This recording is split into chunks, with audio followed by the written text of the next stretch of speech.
Karisma semacam seseorang, orang yang dianggap punya daya tertentu dalam dirinya, dan kemampuan daya tertentu ini dipercaya oleh para pengikutnya, sehingga mereka tunduk pada dia yang punya karisma.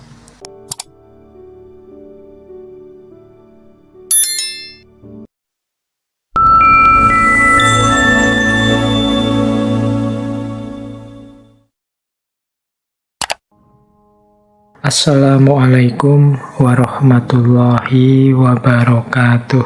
Bismillahirrahmanirrahim. Kita kan sering ngomong bahwa yang rasional dong. Nah, rasional itu definisinya tidak selalu yang masuk akal dong. Karena rasionalitas itu jenisnya banyak. Ada rasionalitas praktis, ada rasionalitas teoritis, ada rasionalitas substantif, ada rasionalitas formal. Rasionalitas praktis itu cara menyimpulkan sesuatu ya secara pragmatisnya. Mungkin tidak masuk akal, yang penting jalan. Itu rasionalitas praktis. Misalnya di tengah jalan sabukmu putus, terus piye yo gantine, adanya tali rafia, ya sudahlah sementara pakai tali rafia, ditutupi pakai baju, yang penting celananya nggak melorot. Nah, itu rasionalitas praktis. Jadi yang penting butuhnya apa, gunanya apa, lakukan sesuatu yang langsung mengarah ke gunanya, tidak usah bulet. Itu rasionalitas praktis. Barang siapa membaca Al-Ikhlas 3 kali sama dengan baca Al-Quran seluruhnya, ya udah ngapain capek-capek khataman dari Al-Baqarah sampai Anas, dari Fatihah, sudah baca Al-Ikhlas saja 3 kali. Itu rasional secara praktis. Tujuannya kan yang nilainya sama kayak khatam Al-Quran. Jadi segala yang kita lakukan dengan fokus pada tujuannya, bukan dasar-dasar rasional, dasar-dasar epistemologis, dasar-dasar aksiologisnya. Yang penting tujuannya apa. Itu rasionalitas praktis namanya. Lawannya rasionalitas teoritis. Kalau rasionalitas teoritis ini pakai mikir yang dalam. Ini yang biasanya disebut orang rasional dalam praktek sehari-hari, itu maksudnya rasionalitas teoritis.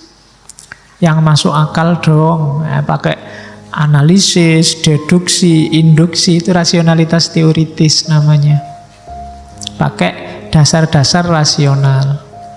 Ada lagi rasionalitas substantif. Kalau rasionalitas substantif ini semacam gabungan antara teoritis dan praktis. Sebenarnya isinya teoritis tapi diorientasikan untuk praktis. Substansinya aja. Nggak usah jelimet pakai kembang-kembangannya mikir. Rasionalitas teoritis itu kadang-kadang melebar kemana-mana, tidak jelas orang harus melakukan apa. Tapi rasionalitas substantif yang mikir pakai akal ya, tapi jelas setelah itu harus melakukan apa, hasilnya apa. Itu namanya rasionalitas substantif. Bukan sekedar teoritis atau tidak ujuk-ujuk praktis, tapi semacam gabungan dari keduanya, namanya rasionalitas substantif. Ada lagi yang ketiga namanya rasionalitas formal. Rasionalitas formal itu kayak kamu memenuhi aturan. Misalnya kuliah pakai sepatu, itu kan mungkin secara teoritis kamu susah nyambungnya. Hubungannya apa Pak kuliah sama sepatu? Apa kalau nggak pakai sepatu ilmunya nggak bisa masuk? Kamu kan judek mikir itu sejak dulu, mau protes tapi rawani. Nah, jangan khawatir kalau kamu pakai sepatu, itu ya tetap rasional kok. Namanya apa? Rasionalitas formal. Karena mungkin di kampusmu ada aturan formal yang mewajibkan mahasiswa harus pakai sepatu, ndak boleh pakai kaos oblong misalnya. Cuma ndak ada larangan celana.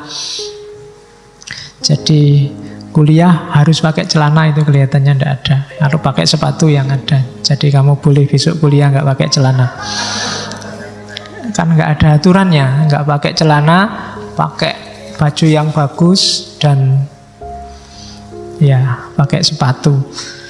Oke, itu rasionalitas formal namanya. Demo harus selesai jam 6, maghrib tit harus bubar. Terus kamu tanya dalilnya mana, dasarnya apa, rasionalitasnya di mana. Justru kalau malam itu nggak panas kita lebih semangat demonya. Nah itu jawabanmu gitu, mungkin benar jawabanmu itu rasionalitas teoritis. Tapi yang dituntut saat itu rasionalitas formal. Sama kayak kamu apel harus pulang paling malam jam 9. Jam 10 enggak boleh. Mungkin kamu bisa bantah pakai dalil macam-macam. Pulang jam 9 itu belum dapat apa-apa Pak, baru dapat ngobrol itu, belum dapat yang lain-lain. Oke. Enggak, itu aturan. Jadi pulang aja enggak apa-apa. Rasional itu namanya rasionalitas formal. Jadi rasional itu enggak selalu yang masuk akal, ada kalanya praktis. Gitu. Kamu kok nggak masuk akal gitu sih, masa makan langsung di wajan? Lu nggak apa-apa, itu namanya rasionalitas praktis. Piringnya raono, makannya langsung di wajan, nggak masalah. Secara teoritis salah, namanya wajan buat masak kok buat makan. Tapi secara praktis bener, itu namanya rasionalitas praktis. Nah, itu tipe-tipe rasional. Kayak kamu bulunya ayam kamu pakai garuk-garuk di telinga itu kan, itu rasionalitas praktis namanya. Tujuannya ada bulu itu tidak untuk garuk-garuk telinga, itu ayamnya bisa tersinggung. Tapi kan kamu pakai itu karena kamu sedang butuh. Nah, itu namanya rasionalitas praktis. Ada rasionalitas formal, ada yang teoritis, ada substantif. Terus dengan dasar rasionalitas tadi, ini belum masuk karisma ya, untuk memahami maunya Weber dulu sebelum masuk ke karisma. Nanti karisma masuknya ke legitimasi otoritas tindakan. Tindakan sosial katanya Weber ada 4. Yang tadi tindakan yang mempertimbangkan orang lain. Yang pertama ada namanya tindakan rasional instrumental. Tindakan rasional instrumental itu yang dipikir tujuannya. Tujuannya apa? Aku harus melakukan apa? Itu namanya tindakan rasional instrumental. Ngaji ke sini tujuannya daripada nganggur Pak di kos-kosan sendiri. Nah, itu rasional instrumental. Begitu nyampe sini kok sepi, podo sepine, ternyata berarti kamu salah. Rasional instrumental itu benar salahnya dilihat kesesuaian antara yang kamu inginkan dengan hasilnya. Misalnya haus sekali Pak, ya minum. Haus dan minum ini kan ada hubungannya. Maka tindakanmu ketika haus terus minum itu namanya rasionalitas instrumental. Contohnya ya kita minum sekarang.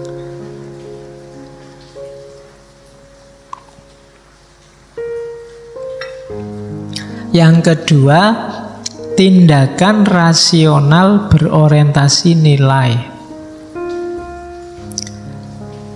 Kenapa kamu ngaji ke masjid ini? Biar dapat ilmu Pak. Itu rasional instrumental. Kenapa kamu ngaji ke masjid ini? Agama memerintahkan saya sering ke masjid Pak. Itu rasional berorientasi nilai. Jadi ada lembaga nilai yang kamu ikuti. Kenapa kamu kuliah? Ya karena agama mewajibkan saya cari ilmu Pak. Nah itu rasional berdasar nilai. Baik buruk, cocok tidak cocok, itu berorientasi nilai, mikir. Yang ketiga, tindakan tradisional. Kalau tradisional itu dasarnya biasanya begitu. Atau yang lain begitu. Kenapa kamu ngaji ke sini? Biasanya kalau Rebo malam Kamis memang saya ngaji di sini, Pak. Itu biasanya. Itu tindakan tradisional namanya.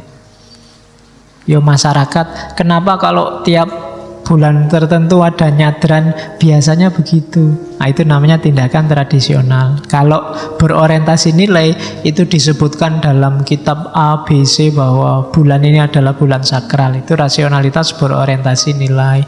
Kalau rasional instrumental, kenapa diadakan nyadran? Itu kesempatan kita ketemu orang-orang sekampung, saling silaturahim. Nah, itu rasional instrumental.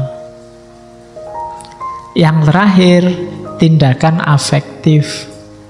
Kalau tindakan afektif itu tindakan yang dipengaruhi perasaan. Kenapa kamu pukuli dia? Saya marah ya Pak sama dia. Kenapa kata-katamu sepedas itu? Perilakunya juga pedas ya Pak. Itu afektif. Marah, cinta, benci, apalagi semua jenis tindakan yang lahir karena dorongan perasaan, itu namanya tindakan afektif. Kenapa kok kamu rajin banget ngaji ke sini? Saya suka banget ya Pak sama takmirnya. Yang itu loh Pak. Nah, itu namanya berarti kamu ke sini itu tindakan afektif. Jadi ngaji ini bisa 4 tindakan sekaligus. Kalau niatmu ngaji, Pak saya ingin dapat wawasan baru, itu rasional instrumental. Kenapa kamu ngaji? Karena saya manut perintahnya agama saya untuk selalu nyari ilmu di mana-mana.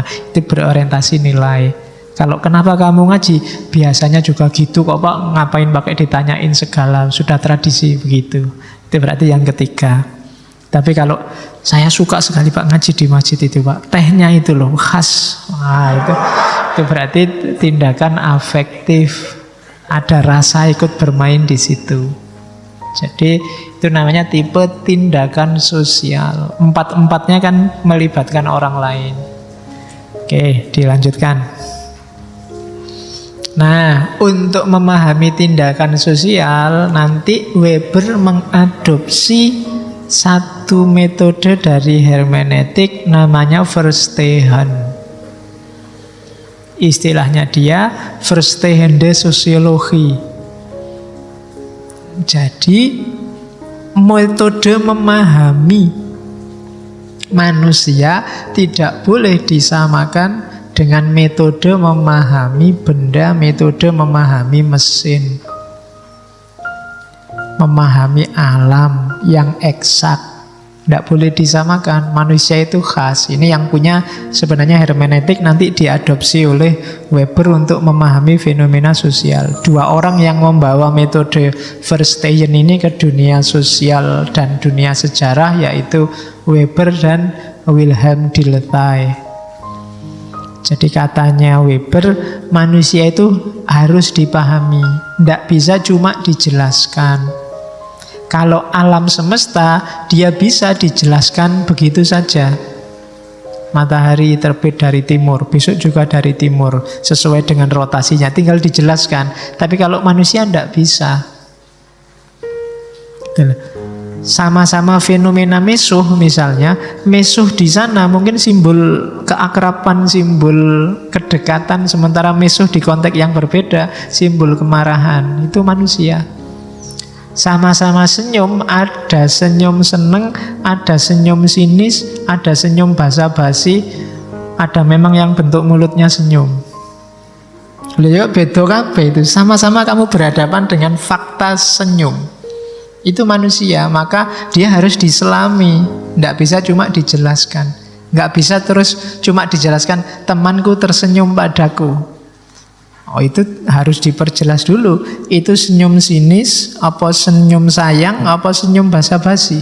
Oh, itu maknanya bisa jauh berbeda. Maka harus Verstehen. Sama-sama mukul, ada mukul karena benci, ada mukul karena sayang, ada mukul karena iseng. Itu kan beda-beda. Kalau mukul karena benci, begitu dipukul kamu pengen bales. Kalau mukul karena sayang, dipukul, kamu minta dipukul lagi. Kalau mukul karena iseng, begitu dipukul, kamu tanya, lah kok aku dipukul? Alasannya apa? beda menyikapinya. Maka harus verstehen, harus masuk ke objek. Tidak bisa hanya dilihat dari luarnya saja. Tidak mesti yang luarnya begitu, isinya begitu. Tidak mesti yang kata-katanya jelek terus isi orangnya juga jelek. Atau sebaliknya, yang kalem kata-katanya lembut, isi orangnya juga lembut. Itulah manusia. Dunia sosial juga begitu. Tidak bisa hanya dilihat faktanya saja. Harus diselami, harus masuk.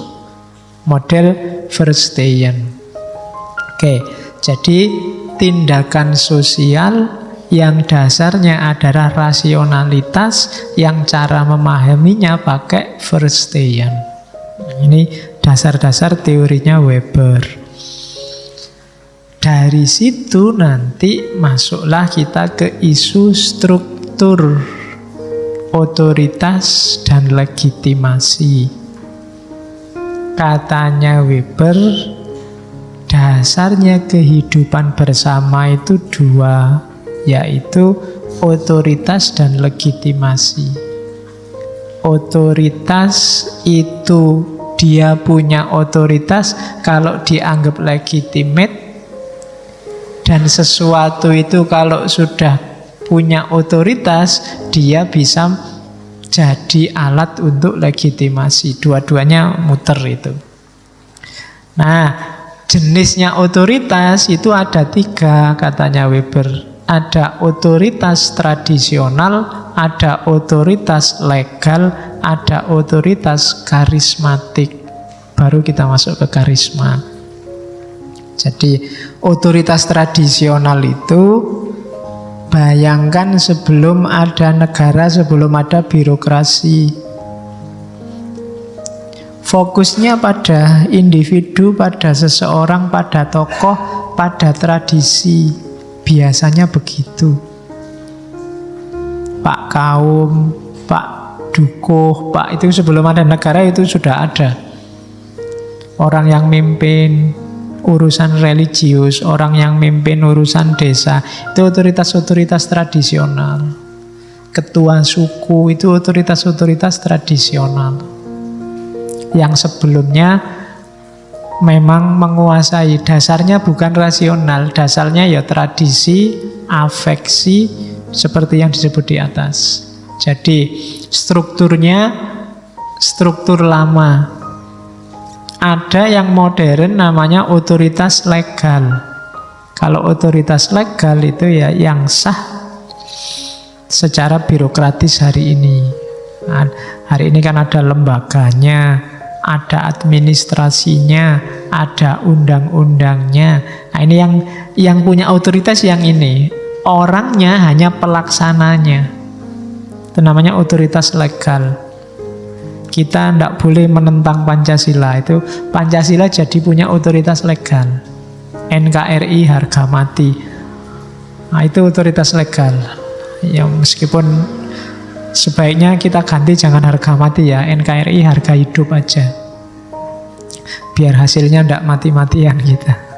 Biar enak. Kayak Indonesia tanah airku, tanah tumpah darahku. Itu kan tidak enak. Konotasinya darahnya tumpah terus. Kita NKRI harga hidup kita. Yang ketiga yang kita bahas hari ini, otoritas karismatik. Karisma itu semacam seseorang. Orang yang dianggap punya daya tertentu dalam dirinya, dan kemampuan daya tertentu ini dipercaya oleh para pengikutnya, sehingga mereka tunduk pada dia yang punya karisma. Gampang-gampangannya itu. Karisma ini individu yang punya. Jadi karisma itu orang tunduk tanpa harus dipaksa oleh aturan, tanpa harus dipaksa oleh kekerasan, oleh kekuatan, tapi mereka tunduk gara-gara melihat karisma di orang ini. Jadi semacam, kalau Weber mengartikannya semacam daya spiritual, semacam magical power. Entah dari mana. Weber enggak, makanya tadi saya omong kalau di agama mungkin hubungannya sama Imam Mahdi, kalau di Jawa mungkin lebih dekat dengan konsep Ratu Adil. Contohnya banyak, ya termasuk Dimas Kanjeng Taat pribadi itu, bagi pengikutnya dia punya kualitas tertentu, meskipun ketika sekarang sadar baru tahu. Ya Weber nggak ngomong mana karisma yang sesat, mana karisma yang lurus. Ya, Weber cuma ngomong ada gejala sosial namanya karisma. Orang yang dianggap karismatik ini, dia ngomong apa aja dianggap kebenaran. Dia nggak usah merintah sampai capek, umatnya otomatis ngikut. Bahkan sebelum dia merintah, umatnya nafsir sendiri apa yang dimaui oleh pimpinanku ini. Jadi dayanya sifatnya supranatural. Dalam tanda petik, dalam bahasanya Weber. Mungkin Weber melihat gejala-gejala ini banyak dalam tradisi-tradisi timur. Dan contohnya banyak. Bagaimana kekuatan karismatik ini dimanfaatkan untuk revolusi sosial, untuk melakukan dobrakan-dobrakan terhadap tatanan yang mapan. Dengan bekal klaim karisma ini, dia perjuangannya jadi dahsyat, banyak yang sukses. Pangeran Diponegoro dulu, kenapa kok banyak sekali orang Jawa yang mau jadi prajuritnya untuk berperang melawan Belanda? Dia punya karisma. Tanpa harus dia teriak-teriak merintah, kampanye, tanpa harus nyebar Facebook atau WA, itu orang Jawa manut semua diajak perang oleh Pangeran Diponegoro. Dia punya karisma. Oleh orang Jawa dia dianggap Imam Mahdi. Dia laku spiritualnya kuat dan bisa menunjukkan bukti bahwa dia konsisten dengan visinya. Itu karisma. Dalam sejarah Islam juga banyak kan yang diposisikan jadi Imam Mahdi. Yang terkenal di Indonesia ada Ahmadiyah dengan Mirza Ghulam Ahmad, ada Lia Aminuddin, ada Mossadegh dengan gerakannya, ada yang terakhir Dimas Kanjeng dengan penggandaan uangnya loh.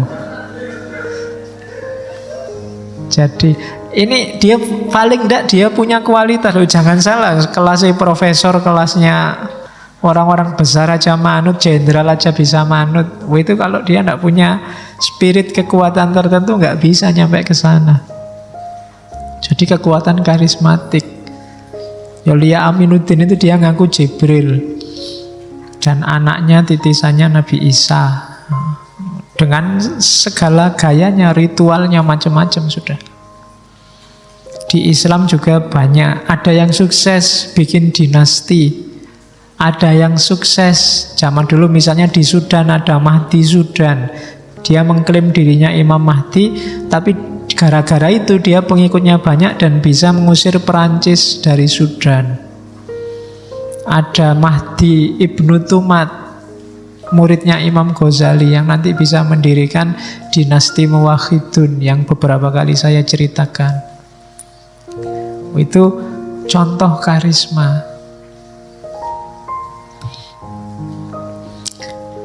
Seorang karisma dengan perjuangannya, cirinya 5 biasanya. Yang pertama, dia dianugerahi kemampuan luar biasa. Harus ada ininya. Kalau nggak punya ini, nggak akan orang percaya. Harus kelihatan keluar biasaannya dia. Ibnu Tumat itu pernah satu ketika dilemparkan dari atas kapal ke tengah laut. Tapi dia tidak tenggelam, dengan santainya renang sampai pantai. Itu kok tengah laut dulu bisa renang sampai pantai, nyampenya bareng sama kapalnya. Itu Ibnu Tumat. Itu kan umatnya semakin percaya. Wah, ampuh tenan iki berarti. Loh ya persis kayak Dimas Kanjeng, tangannya ditaruh di belakang aja ke depan hasilnya uang terus loh. Ya kan? Ya banyak cerita-cerita kedahsyatan. Itu salah satu contoh. Ya meskipun tidak harus sifatnya vulgar. Kadang-kadang juga sifatnya intrinsik, tidak kelihatan. Mungkin kata-katanya bikin orang tergetar. Itu juga sejenis kemampuan luar biasa. Dan yang kedua, biasanya orang karismatik itu menonjol karena dia muncul di saat yang kritis. Kalau situasi biasa-biasa, dia tidak menonjol. Orang tidak butuh ratu adil kalau sudah makmur. Orang butuh ratu adil itu ketika zaman sedang susah. Lahirnya dinasti Muwahhidun itu ketika dinasti Murabitun sedang krisis. Lahirnya Mahdi Sudan itu ketika Sudan sedang dijajah oleh Perancis. Pangeran Diponegoro dia jadi sedahsyat itu karena Belanda bikin banyak krisis di Jawa. Jadi dia munculnya dalam keadaan krisis. Kalau situasi aman dan normal ya orang tidak terlalu butuh dengan manusia luar biasa. Superman itu kan kalau sedang ada penjahat baru dia datang. Kalau nongkrong-nongkrong di warung tidak mungkin dia datang. Tidak mungkin tiba-tiba Batman muncul di angkringan, itu tidak mungkin. Tapi kalau sedang ada copet, ada perampokan, dia muncul. Jadi ya gambarannya kan begitu, yang punya karisma, yang punya kekuatan luar biasa. Yang ketiga, dan dia mampu mengatasi krisis itu dengan cara yang unik, radikal, luar biasa, yang tidak terbayangkan. Orang sudah putus asa ngatasi situasi kayak gini nggak mungkin. Tapi sosok karismatik ini mampu mengatasi krisis. Akhirnya percaya, paling tidak krisis individual masing-masing pengikutnya. Sehingga masyarakatnya percaya, jamaahnya sedang dililit utang, tiba-tiba dijanjikan, tenang aja, duitmu berapapun tak gandain. Oh, itu kan mengatasi krisis tanpa krisis. Versi Dimas Kanjeng. Jadi dia bisa semacam itu. Sehingga followernya percaya, pengikutnya jadi percaya. Kemudian mempesona, menarik, dan dipercaya oleh pengikutnya. Itu syaratnya. Sejago apapun Ratu Adil, manusia karismatik atau Imam Mahdi, kalau tidak punya pengikut, ya dia nggak jadi Ratu Adil. Dia jadi Ratu Adil itu karena diakui oleh para pengikutnya. Tidak ada Ratu Adil kok sendirian. Sayalah Ratu Adil, dewean, tidak ada yang ngakui, ya tidak mungkin. Harus ada pengikutnya. Dan yang terakhir, dia bisa membuktikan kebenaran gagasannya, kebenaran ide-idenya. Enggak cuma ngomong, tapi dia bisa, ini loh yang tak omongkan itu sukses. Jadi perjuangan kita sukses, sekarang bisa berdiri dinasti. Nah itu karisma. Orangnya luar biasa, muncul dalam kondisi kritis, bisa mengatasi krisis, punya pengikut, dan bisa membuktikan gagasannya benar. Kalau ada syarat 5 ini, berarti orang ini memang seorang yang karismatik. Katanya Weber, yang membedakan dari punya otoritas tradisional atau punya otoritas legal. Karismatik ini dia menguasai sekaligus otoritas legal dan otoritas tradisional. Dia bisa bikin undang-undang sesuka dia, dia juga bisa bikin aturan sesuka dia. Ini seorang karismatik. Undang-undang jadi nggak penting lagi. Yang penting apa fatwanya dia, apa katanya dia. Ini karisma namanya.